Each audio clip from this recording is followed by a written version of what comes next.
Hello everyone, welcome to YouTube channel target for IQ। ये हमारा part 2 है सीजे pre 2017 solve paper का। तो चलिए क्वेश्चन नंबर 57 से स्टार्ट कर लेते हैं। क्वेश्चन है कि एक प्रस्ताव जिसे एक विशिष्ट समय में स्वीकृति है तो खुले रहने की अनुमति दी जाती है तो उसे क्या कहा जाता है। क्या है, एक टाइम पीरियड दे दिया, इस टाइम पीरियड में अगर आप चाहते हैं तो इसे जो प्रपोजल है उसे एक्सेप्ट कर लीजिए। तो ये कौन सा प्रस्ताव होगा, ये प्रस्ताव होता है स्टैंडिंग प्रस्ताव। कौन सा होता है, स्टैंडिंग प्रस्ताव। आंसर होगा हमारा सी।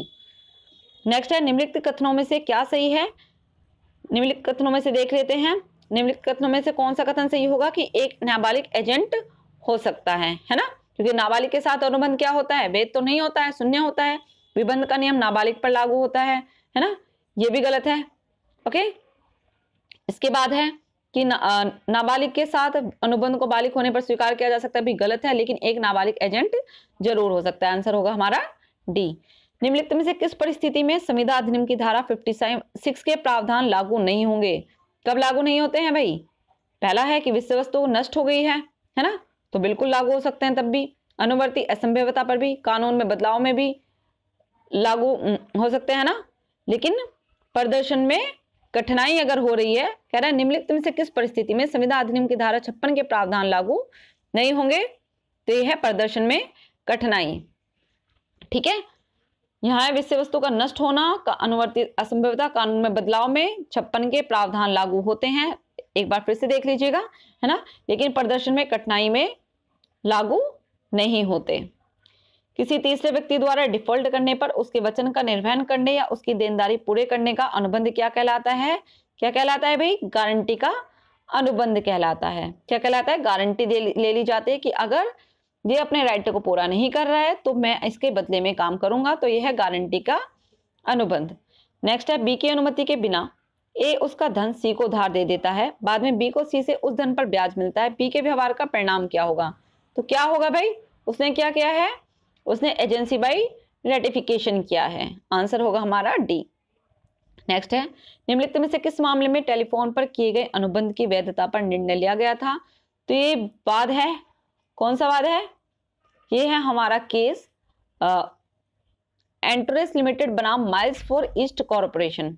कौन सा है, एंटरेस लिमिटेड बनाम माइल्स फॉर ईस्ट कॉर्पोरेशन के बाद में क्या किया गया था, टेलीफोन पर की गई संविदा के बारे में संज्ञान लिया गया था। लेकिन एक केस है जो इंडिया का मोस्ट इंपोर्टेंट है, भगवान दास बनाम गिरधारी लाल का। ठीक है, वो भी याद रखिएगा।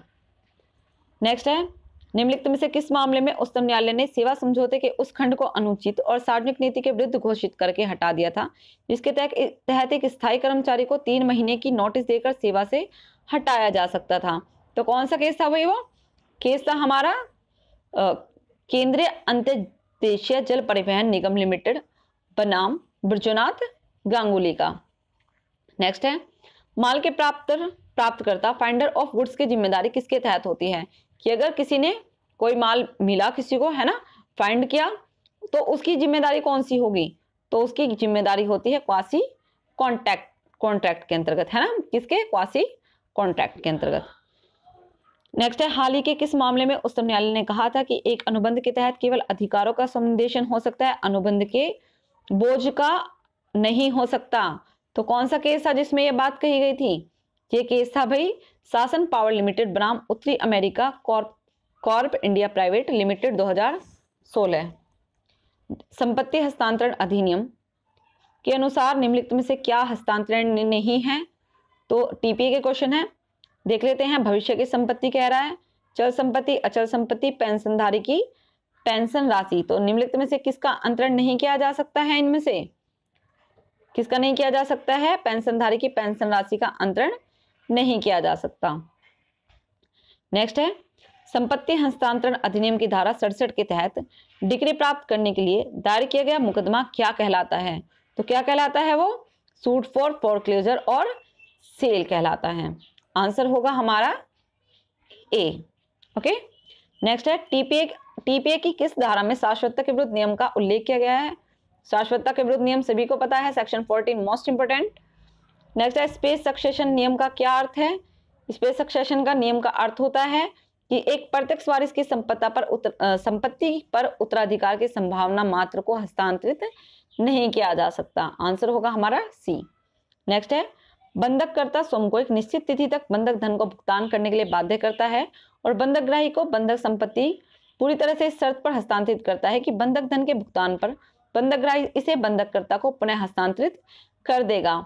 इस तरह के बंधक को क्या कहा जाता है कि यहाँ पर क्या हुआ, उसने अपनी संपत्ति दे दी है ना, और उसके बाद कहा कि जब मैं आपको पैसे पे कर दूंगा तो आप इसे मुझे वापस कर देंगे। तो कौन सी हुआ भाई मॉर्गेज, कौन सा हुआ, कौन सा बंधक हुआ, ये हुआ हमारा इंग्लिश मॉर्गेज या फिर जिसे अंग्रेजी बंधक भी हम कह सकते हैं।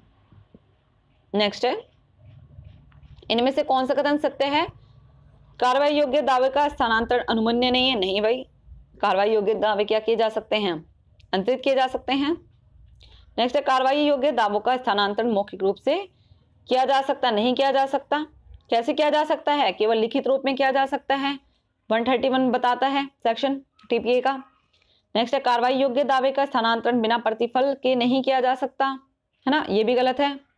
नेक्स्ट है, कार्रवाई योग्य दावा चाहे प्रतिफल के साथ ही हो या नहीं, उसका अंतरण केवल लिखित इंस्ट्रूमेंट के निष्पादन द्वारा प्रभावी होगा। बिल्कुल सही बात है, आंसर हमारा डी है। इनमें से किस मामले में उच्चतम न्यायालय ने एक बार गिरवी हमेशा गिरवी के सिद्धांत को स्वीकार किया था?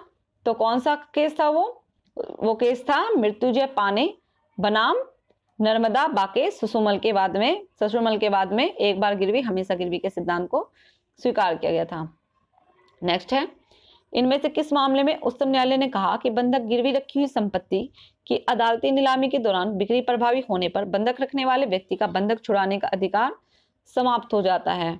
तो किस केस में कहा गया था ये कहा गया था एम्बेसी होटल प्राइवेट लिमिटेड बनाम गजराज एंड कंपनी के बाद में। नेक्स्ट है, ए द्वारा निम्नलिखित अनुसार एक लिखित पर हस्ताक्षर किए जाते हैं कि मांगे जाने पर मैं बी को रुपए 10,000 का भुगतान करने का वादा देता हूं। इसे क्या कहा जाता है? एनआई एक्ट क्वेश्चन है भाई। तो ये क्या है? ये है एक प्रोमिसरी नोट। क्या है? एक प्रोमिसरी नोट है, ठीक है। क्या है? वचन पत्र है, हिंदी में कहेंगे वचन पत्र। सी आंसर होगा हमारा सी। नेक्स्ट है, नियत समय पर धारक कौन होता है? तो नियत समय पर कौन धारक होता है भाई? तो नियत समय पर धारक वह व्यक्ति होता है जो प्रतिफल कंसिडरेशन के लिए धारक को दे प्रकार में लिखित नेगोशिएबल इंस्ट्रूमेंट का स्वामी बन जाता है। आंसर है हमारा डी। इनमें से किस मामले में उच्चतम न्यायालय ने आदेश दिया कि चेक अनादरण की शिकायत उस स्थान पर दायर की जा सकती है जहां चेक जमा किया गया था, ना कि वहां जहां से कि चेक जारी किया गया था? तो किस केस में कहा गया? ये कहा गया ब्रिजस्टोन इंडिया प्राइवेट लिमिटेड बनाम इंद्रपाल सिंह के केस में। नेक्स्ट है, कौन सा है भाई? छत्तीसगढ़ रेंट कंट्रोल एक्ट का क्वेश्चन है। इनमें से क्या छत्तीसगढ़ भाड़ा नियंत्रण अधिनियम की धारा 2(1) में दिए गए अर्थ में आवास की परिभाषा में नहीं आता? तो कृषि भूमि नहीं आती है, 78 विलुप्त हो गया है। नेक्स्ट है, किराया नियंत्रण ट्रिब्यूनल के आदेश के विरुद्ध अपील कहाँ की जा सकती है? तो देखिए ये बहुत मोस्ट इंपोर्टेंट क्वेश्चन है। बाकी में कहाँ की जानी चाहिए? उच्च न्यायालय में की जाएगी, लेकिन यहाँ पर किराया नियंत्रण ट्रिब्यूनल के आदेश के विरुद्ध अपील डायरेक्ट कहाँ की जाती है? उच्चतम न्यायालय में की जाती है, ठीक है, याद रखिएगा। आंसर हमारा ए। नेक्स्ट है, छत्तीसगढ़ आबकारी अधिनियम, छत्तीसगढ़ एक्साइज एक्ट के किस प्रावधान के अनुसार मादक पदार्थों की बिक्री के लिए लाइसेंस होना आवश्यक है? कौन से सेक्शन में ये बताया गया है? तो ये बताया गया है सेक्शन 17 में कि भाई अगर आप मादक द्रव्य की बिक्री करना चाहते हैं तो पहले आपको लाइसेंस लेना पड़ेगा। नेक्स्ट है, ए को 2 मौके पर रेलवे स्टेशन पर शराब पीते हुए पाया गया, उसे पहली बार दोष सिद्ध किया जा चुका है। दूसरी बार की दोष सिद्धि पर ए पर आरोपित जमानत की न्यूनतम राशि क्या होगी? अब जो जमानत की राशि होगी वो होगी 5,000 रुपए। कितनी? 5,000। आंसर होगा हमारा सी। नेक्स्ट है, छत्तीसगढ़ आबकारी अधिनियम के तहत निम्नलिखित में से किस अपराध को गैर जमानती घोषित किया गया है?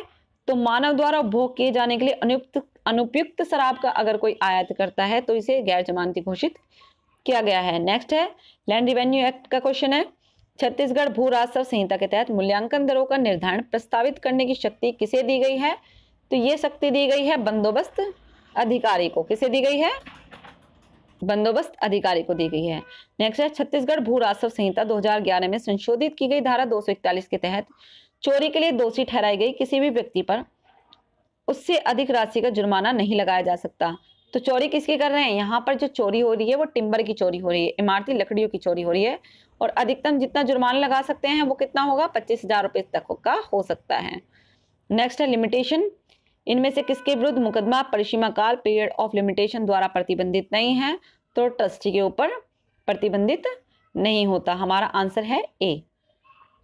नेक्स्ट है, अनुबंध के निरंतर उल्लंघन के मामले में परिसीमा काल क्या माना जाता है? तो अनुबंध के प्रत्येक उल्लंघन पर नया परिसीमा काल लागू हो जाता है। Answer D.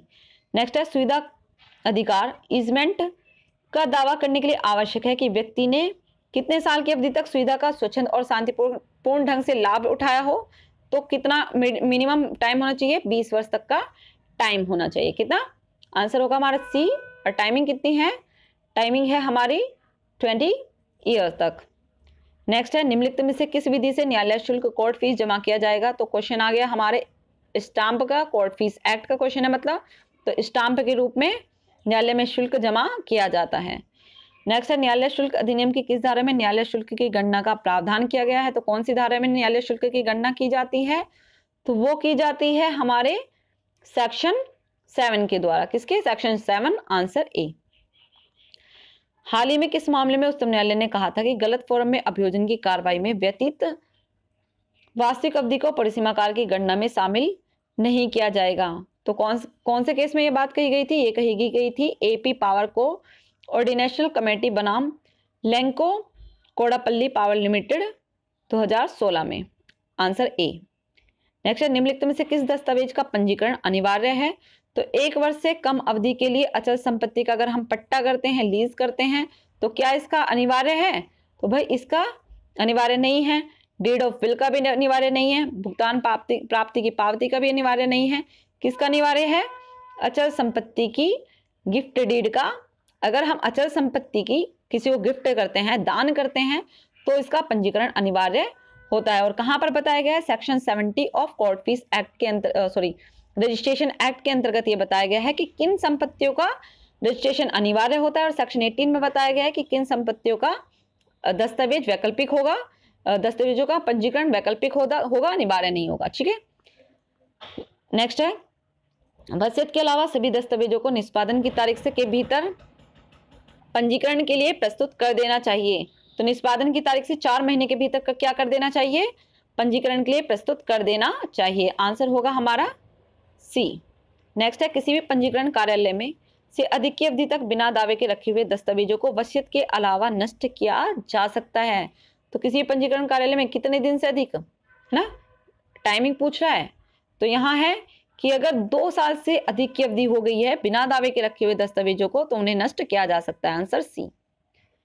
नेक्स्ट है, इनमें से किस मामले में सुप्रीम कोर्ट ने आदेश दिया था कि पंजीकरण अधिनियम की धारा 35 के तहत पंजीकरण अधिकारी पंजीकरण के प्रार्थी के हक के बारे में पूछताछ नहीं कर सकता? तो किस केस में ये बात कही गई थी? ये बात कही गई थी सत्यपाल आनंद बराम मध्य प्रदेश राज्य के वाद में। आंसर होगा हमारा ए। नेक्स्ट है, इनमें से कौन सा कथन सही नहीं है? तो देख लेते हैं। यहां पर कहा गया है कि मूल दस्तावेज की कार्बन प्रति को डुप्लीकेट प्रति के रूप में स्वीकार किया जा सकता है। ये बात गलत है। ठीक है। आंसर होगा हमारा डी। नेक्स्ट है, निम्नलिखित में से कौन सा कथन सही है? निम्नलिखित में से कौन सा कथन सही है देख लेते हैं। तो यहाँ पर है, किसी ट्रस्टी द्वारा अपनी शक्तियों से परे जाकर किए गए इकरारनामे को भी विशेष रूप से परिवर्तित किया जा सकता है। गलत है। बेदखल किया गया व्यक्ति अचल संपत्ति पर कब्जा प्राप्त करने के लिए बेदखली के 1 वर्ष बीत जाने के बाद मुकदमा दायर कर सकता है। गलत है। जिस इकरारनामे के गैर प्रदर्शन की स्थिति में धन के रूप में मुआवजा प्राप्त है, वह विशेष रूप से परिवर्तित नहीं है। बिल्कुल सही बात है। एसआरए का क्वेश्चन है। ठीक है, कि जिस इकरारनामे के गैर प्रदर्शन की स्थिति में धन के रूप में मुआवजा प्राप्त है, वह विशेष रूप से परिवर्तित नहीं होता। ठीक है। नेक्स्ट है कि ए नामक गायक ने प्रदर्शन देने के लिए बी के साथ अनुबंध किया, बाद में ए अनुबंधन का उल्लंघन करता है, तो बी के लिए क्या उपाय उपलब्ध होगा ना? बी क्या कर सकता है? बी ए से नुकसानी का दावा कर सकता है। नेक्स्ट है, जब लिखित रूप में एक लिखित इंस्ट्रूमेंट द्वारा वास्तविक इरादा व्यक्त नहीं होता, तो कोई भी पक्ष निम्नलिखित के लिए मुकदमा दायर कर सकता है। तो क्या कर सकते हैं? उसका रेटिफिकेशन करा सकते हैं, संशोधन करा सकते हैं ना। तो आंसर होगा हमारा बी। नेक्स्ट है कि निम्नलिखित में से कौन सा उपाय विनिर्दिष्ट अनुतोष अधिनियम के तहत नहीं दिया जा सकता? तो क्या क्या किया जाता है? घोषणात्मक डिक्री होती है। बिल्कुल सही बात है। लिखत का निरस्तीकरण भी हो सकता है, शाश्वतता निषेधक या प्रदान भी की जा सकती है, लेकिन रिट जारी नहीं की जाती। तो आंसर होगा हमारा डी। नेक्स्ट और लास्ट क्वेश्चन है कि एसआरए की किस धारा में अनुबंध का विशिष्ट निष्पादन परिवर्तनीय है? तो कहां पर है? तो वो है सेक्शन 10 में, है ना। कहाँ है? सेक्शन 10 में। आंसर होगा हमारा ए। तो सीजे प्री 2017 के सॉल्व पेपर का पार्ट 2 ये कंप्लीट हो गया है। ठीक है, थैंक यू सो मच।